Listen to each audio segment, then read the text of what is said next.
Radhe Radhe everyone. आज हम पढ़ने जा रहे हैं वर्ब। लास्ट वीडियो मैंने आपको प्रोनाउन करवाया था, उसके टाइप भी बता दिए थे।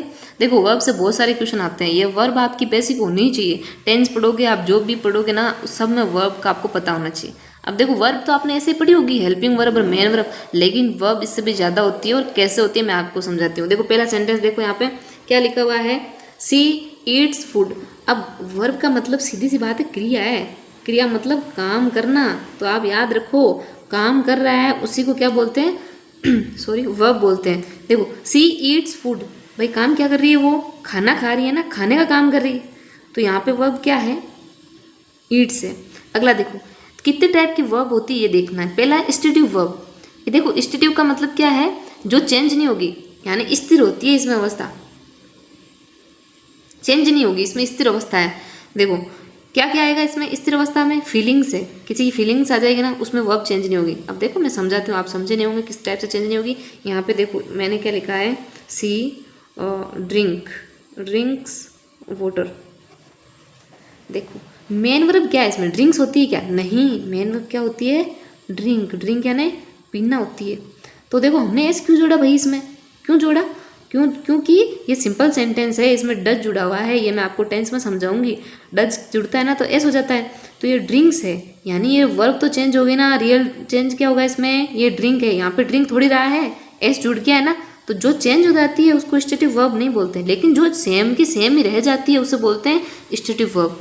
देखो फीलिंग्स होती है ना, जैसे लव है, फियर है, इनमें कुछ भी चेंज नहीं होगा, सेम की सेम ही रहेगी। थॉट्स है, ठीक है। अब पोजीशन है किसी की, अब उसमें ना सेंसेस क्या हो रहे हैं वो सब है, वो कभी चेंज नहीं होगी। एक्शन है किसी के, ठीक है। कंटिन्यू टेंस में उसमें आईएनजी नहीं लगेगा। देखो सेंटेंस के अकॉर्डिंग आपको समझाती हूँ। आई नो, मैं जानता हूँ, द आंसर, मैं जानती हूँ या जानता हूँ, आंसर मैं जानता हूँ, यहाँ पे जानना है। अब देखो कभी भी इन वर्ड में कुछ ऐसे वर्ड हैं जिनमें कभी भी आईएनजी नहीं लगता है, और आपके जब एग्जाम होते हैं ना तो उसमें आईएनजी का ऑप्शन दिया जाता है, आप वही करके आ जाते हो। I am knowing the answer, तो इन दोनों में से कौन सा सही लग रहा है आपको, हाँ ये भी लग रहा होगा, ये भी लग रहा होगा। लेकिन देखो कभी भी इनमें आई नो होता है ना, कैन नो जानना, इसमें कभी भी आईएनजी नहीं लगता है। तो ये तो गलत ही हो गया है, मैंने इसलिए लिखा है कि आपको ये सही लगे, ये वाला सही है। अब देखो समझाती हूँ। जैसे नो यानी जानना, ये वर्ड है ना, इसमें कभी भी आईएनजी नहीं आएगा, ठीक है। तो कुछ ऐसे फिक्स वर्ड हैं, ठीक है, जिनमें कभी भी आईएनजी नहीं आता है, वो वर्ड बताती हूँ मैं आपको। और जिनमें आईएनजी नहीं आता है, जो वर्ब चेंज नहीं होती है, उसे बोलते हैं स्टेटिव। स्टेट है वो, स्थिर है, चेंज नहीं होगी। Hate, like, prefer, fear, want, need, love, believe, understand, remember, forget, possess, see, hear, smell, taste, feel, seem, appear, consist, depend, out. देखो ये सारे वर्ड है ना, ये आपको एक बार देखने हैं। जैसे हम बोले ना, मैं उससे प्यार करता हूँ या प्रेम करता हूँ, आई लव हिम, मैं उससे प्यार करती हूँ या करता हूँ। तो देखो लव है, इसका कभी लविंग नहीं होगा। आप बोलोगे हमने लविंग पढ़ा है, अरे भाई वो जो लविंग है ना वो एडजेक्टिव है, जहाँ पे वर्ब नहीं होगी, जहाँ पे लविंग आ जाएगा। ये लव क्या है, ये देखो मैं आपको एक बताती हूँ sentence. Love is a good boy, good boy. अब आप मुझे बताओ यहाँ पे लव क्या है, यहाँ पे लव वर्ब है, एक सब्जेक्ट है। भाई लव किसी लड़के का नाम है, यहाँ पे क्या है, काम है, प्रेम करना, वो प्रेम करता है या करती है।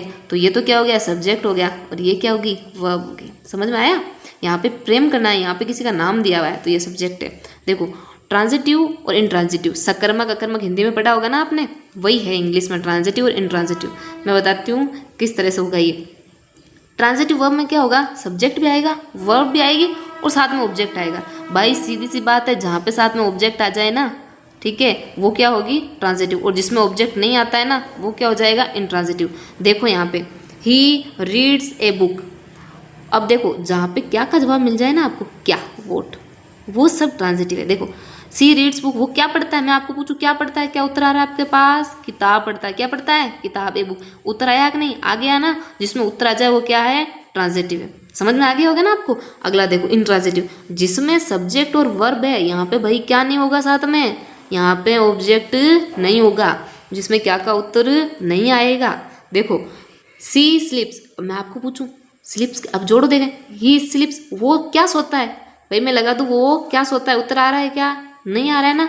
तो जहाँ पे उत्तर नहीं आएगा वो क्या हो जाएगा, इंट्रांजिटिव। यानी जिसमें वोट का उत्तर आ जाए वो ट्रांजिटिव है, जिसमें वोट का उत्तर नहीं आए वो क्या है, इंट्रांजिटिव है। अगला देखो finite and non finite verb. देखो फाइनाइट वर्ब क्या होती है, वो वर्ब जो सब्जेक्ट और टेंस के अकॉर्डिंग चेंज होती है। तो भाई चेंज हो जाएगी ये, कैसे देखना, ऐसी वर्ब जो सब्जेक्ट और टेंस के अकॉर्डिंग चेंज होती है उसे क्या कहते हैं, फाइनाइट वर्ब। देखो मैं आपको ये समझाती हूँ कि किस टाइप से फाइनाइट वर्ब आएगी, ठीक है। यहाँ पे देखो सी प्लेज क्रिकेट, वो क्या खेलती है, क्रिकेट खेलती है। देखो सी प्लेज क्रिकेट, अब देखो सी के अकॉर्डिंग यहाँ पे मेन वर्ब क्या है भाई, प्ले है ना, मेन वर्ब प्ले है। अब देखो मैंने आपको बताया था डच जुड़ गया, फर्स्ट फॉर्म सब्जेक्ट के साथ डच आता है, प्लेज हो गया क्रिकेट, ये तो चेंज होगी। अब देखो यहाँ पे प्लेज आया, दे प्ले क्रिकेट, क्यों आया है प्ले, क्योंकि इसमें क्या जुड़ा हुआ है, डू जुड़ा हुआ है, प्लूरल है ना दे, तो यहाँ पे प्लेज है, यहाँ पे प्ले है, ये चेंज हो रहा है ना। जहाँ पे मेन वर्ब चेंज होती है उसे क्या बोलते हैं, फाइनाइट वर्ब। किसके अकॉर्डिंग चेंज हुई, सब्जेक्ट के अकॉर्डिंग, टेंस के अकॉर्डिंग चेंज होगी तो finite verb. Non finite verb वो होती है जो टेंस के अकॉर्डिंग चेंज नहीं होती है, जो सब्जेक्ट और टेंस के अकॉर्डिंग चेंज नहीं होगी। देखो they decided to work together, उन्होंने साथ काम करने का निश्चय किया। अब देखो वर्क है इसमें, ये किसके अकॉर्डिंग आया, डे के अकॉर्डिंग नहीं आया। सी डिसाइडेड टू वर्क टुगेदर, अब यहाँ पे देखो, यहाँ पे दे है तो भी वर्क आया है, यहाँ पे सी है तो भी वर्क आया है। देखो वर्ब तो ये है, टू के बाद में जो वर्ब आती है वो हमेशा याद रखना, टू के बाद में कभी भी वर्ब आएगी वो फर्स्ट फॉर्म ही आएगी। तो यहाँ पे जो वर्ब है ना, जो चेंज नहीं हुई है, इसको क्या बोलते हैं, नॉन फाइनाइट। जो चेंज नहीं होती है टेंस और सब्जेक्ट के अकॉर्डिंग वो क्या होती है, नॉन फाइनाइट वर्ब होती है। आगे देखो रेगुलर एंड इरेगुलर वर्ब। देखो सीधी सी बात है भाई, आपने टेंस में पढ़ा होगा, first form, second form, third form पढ़ा है कि नहीं, ठीक है, ये तो इजी पढ़ा होगा ना, गो, वेंट, घोन, याद है आपको, सबने पढ़ा है टेंस में स्कूल में टाइम में। तो यहाँ पे देखो जिस टेंस में, जिस वर्ब में आपके लास्ट में ईडी आ जाए, डी आ जाए, ये तो फिक्स है ना। देखो यहाँ पे work, worked, work, play, played, played, जिनके लास्ट में ईडी और डी आ जाए ना वो क्या होती है, रेगुलर है। ये काम अपना क्या है भाई, रेगुलर है, याद रख लो। जिसके लास्ट में ईडी और डी आ जाए उसको क्या बोलते हैं, रेगुलर। इरेगुलर वर्ब क्या होगी, जिसमें ये तीनों फॉर्म अलग अलग होगी। भाई इसमें ईडी लगाए क्या, डी लगाए क्या, नहीं ना, ये अलग है। अब गो के तो कहीं ईडी कहीं नहीं लगाया, चेंज हो गए पूरे, तो ये चेंज हो जाते हैं। जो तीनों वर्ब चेंज होगी इसको बोलते हैं इरेगुलर, रेगुलर नहीं है। और जो ईडी वाले हैं, डी वाले हैं, वो रेगुलर है।